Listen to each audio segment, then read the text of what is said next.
See, God, remember, he that openeth the womb, openeth the doors of life. God couldn't just step in and do work with us. He had to be born. That means he was invisible, now had to become visible. The intangible became tangible. The immaterial became material. Watch this. The omnipresent now became localized. He didn't send a part of himself. That's exactly right. He came himself. Who was Jesus? He was the mighty God in flesh. He was the King of glory. He was the eternal God. The one that you couldn't approach. He approached you. He paid you a visit through the incarnation.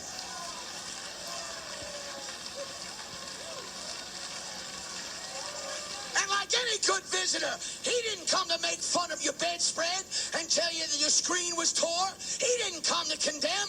The world was already condemned. He came to seek and save that which was lost.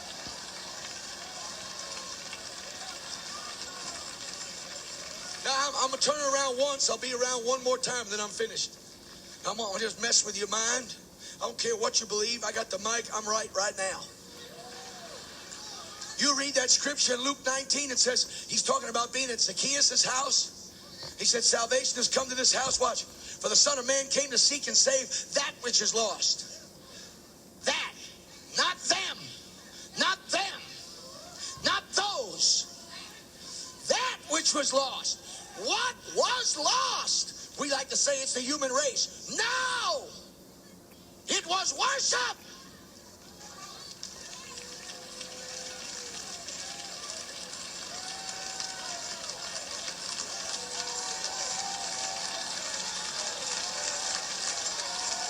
God's not after your soul. He's after your worship. If you learn how to worship, you'll give him your soul.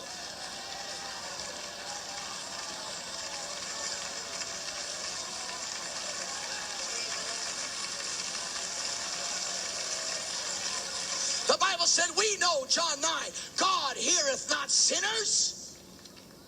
Well, then how in the world are we going to get saved? Oh, but he said, but if any man be a worshiper of God. You mean you can worship God as a sinner? Uh-huh. Can you worship God if you're in false doctrine? If you're sincere? Uh-huh.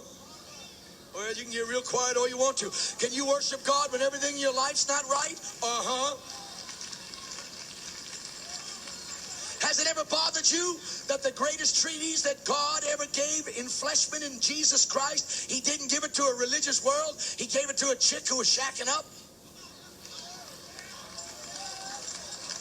Ever bothered you that he bypassed the whole one God nation of Israel, bypassed the priesthood, bypassed all the ceremony people, all the ritual people, and found some chick that had problems with the morals? Why? She may be shacking up and had 5 husbands, but she was still a worshiper. All he wanted to do is change her around so she could get the right object to worship. Because if you don't have the right object, you can't get the right outcome.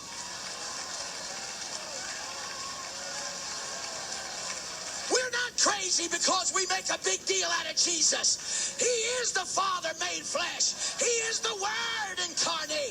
He is the King of glory. He is the Alpha and the Omega, the beginning and the end, the first and the last, the rose of Sharon, the lily of the valley, the bright and the morning star, the root and the offspring of David. It is he that has the keys of death and hell. It is he that holds the 7 stars in his hand.